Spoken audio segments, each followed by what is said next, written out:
Alistair, thanks for your time. Well, here we go. How do you sum up the morale and confidence in the side as you approach trying to hang on to the Ashes?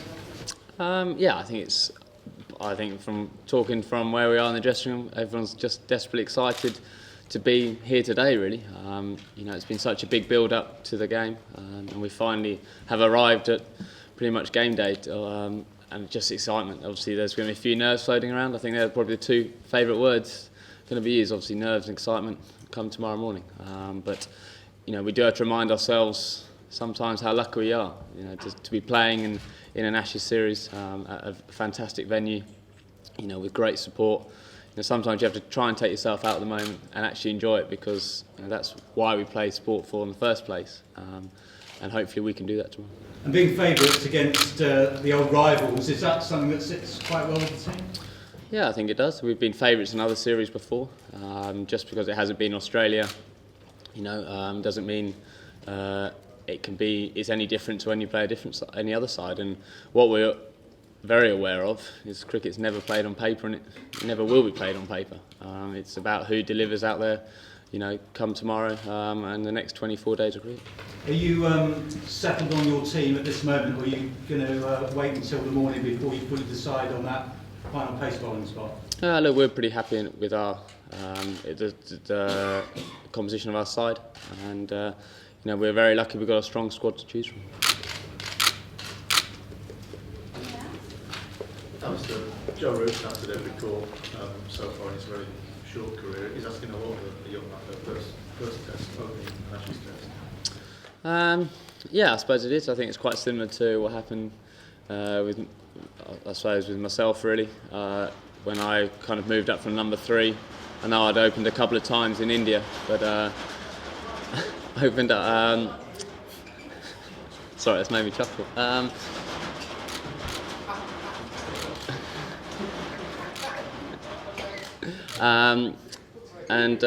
Kind of thrown in there, but he's handled it himself in every situation fantastically well since he's made his English debut. And I think what's impressed everyone is he's always batted the situation fantastically well. So whether it's been a one-day game which needs to score quickly, or to see the side home, he's managed to change his style, the 2020 as well, and the Test match as well. So I can see no reason why he can't handle himself. He's a fantastic young player. Yes, he's got a huge amount of improvement to do, I think he'll be absolutely fine.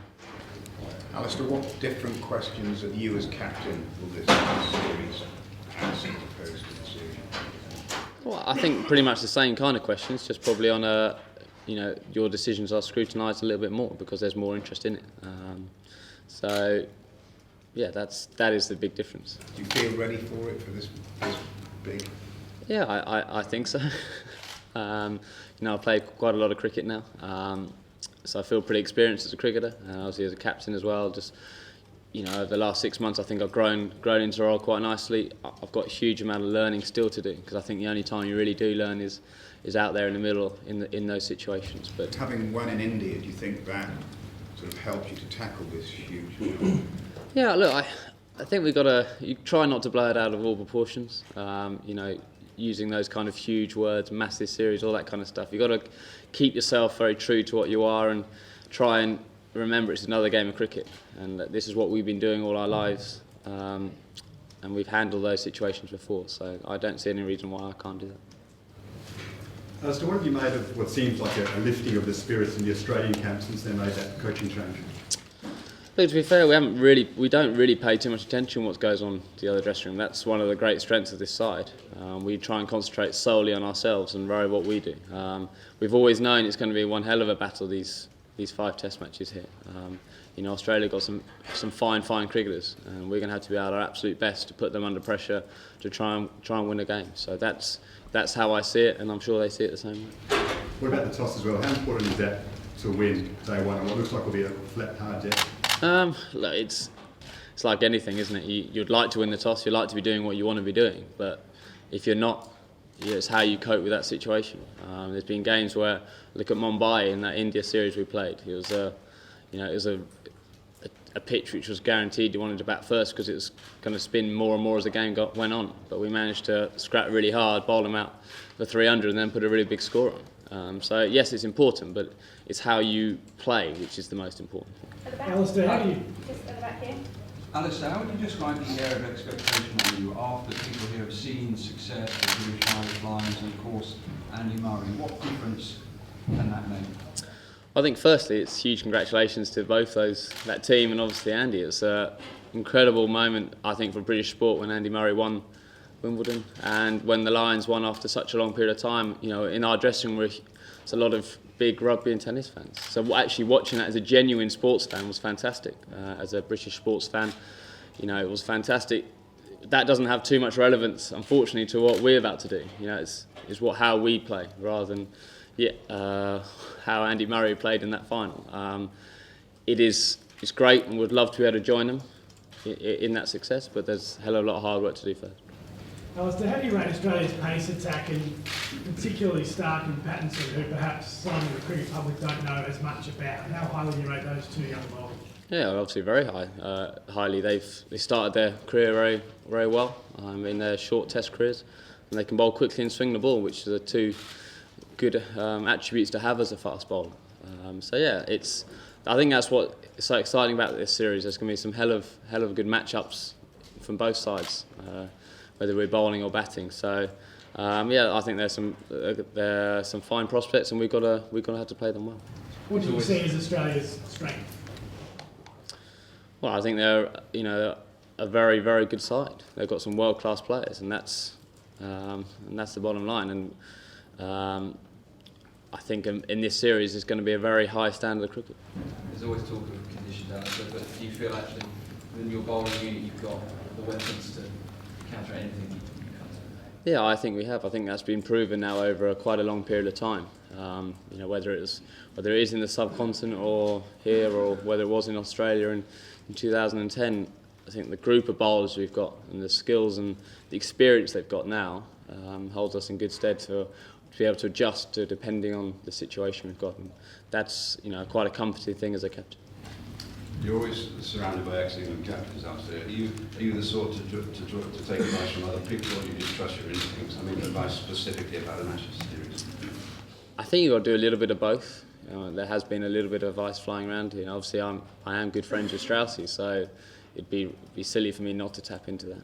But as you said, you have to go on your instinct, because when you're out there, you're the one making those decisions. So that was probably the biggest advice I ever got from anyone when I first took over captaincy. Make sure you do it your way and be your own man. So that holds pretty true. But yeah, you do need to take advice, because there could be something he tells me or someone tells you which could be very crucial. Alistair, England are clear favourites for this series. That's certainly what the bookmakers are saying. Is that a tag that sits comfortably with the team, or does it increase the pressure? As I answered that question a bit earlier, it was, it's not played on paper. Cricket never has been, never will be, and we've been favourites before in other series, just maybe not against Australia, and we played pretty well on that as well. Expectations around England in Ashes series have changed hugely in your lifetime, certainly in your playing career. Are you conscious how much pleasure the public take from a series where you only go in as favourites rather than expecting to be rolled over? I think the biggest thing I've obviously noticed from playing those Ashes series is when you've been successful, how many people come up to you and tell you what a great series that was to watch. I think that's one of the big differences in the series against Australia compared to any other nation, is the general interest in the series. I know that sounds obvious, but over the last couple of weeks we've had I'm not the only one, a lot of people, whether you've been in the street just coming up saying good luck for the Ashes, hope you win kind of thing, and that's very different to any other series.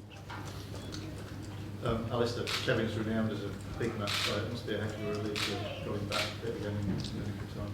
Yeah, he's looked really good in these nets these last couple of days, and obviously the 170 he scored against Surrey, for Surrey. It shows that although he's been away from the game a long period of time, he's ready to play and he's hungry, and yeah, he's performed on numerous occasions when the pressure's been at its biggest, and it's an Ashes series, so it does get heightened, and it's not just down to him, but he loves the big occasion, and it won't surprise me if he scores a hell of a lot of runs. Last couple. One of the strengths of this England team seems to be you hold your nerve when things are not going right. But do you think if you get on top, the Australian team might struggle? Well, I don't know what will happen. Hopefully we can put them under some pressure. That's the aim of the game, isn't it? You put them under some pressure. It can take a long period of time. That's what Test match cricket is. It's a long game, and you're trying to apply as much pressure as you can for a long period of time, and hopefully the opposition will fold. That's what Australia will be trying to do to us, and that's what we'll be trying to do to them. And last one back. Alistair, can I ask what you do as a group tonight on the eve of something enormous this summer, and whether you sleep easy or is your mind just full of so much stuff?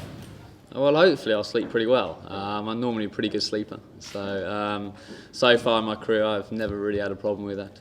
As today, we're ready to play now. It's just a matter of making sure we relax this afternoon best we can. Not walk around too far, because we know how hard the battle the next 5 days is going to be, especially in this heat. So rest up well, and we're ready at 11 o'clock tomorrow.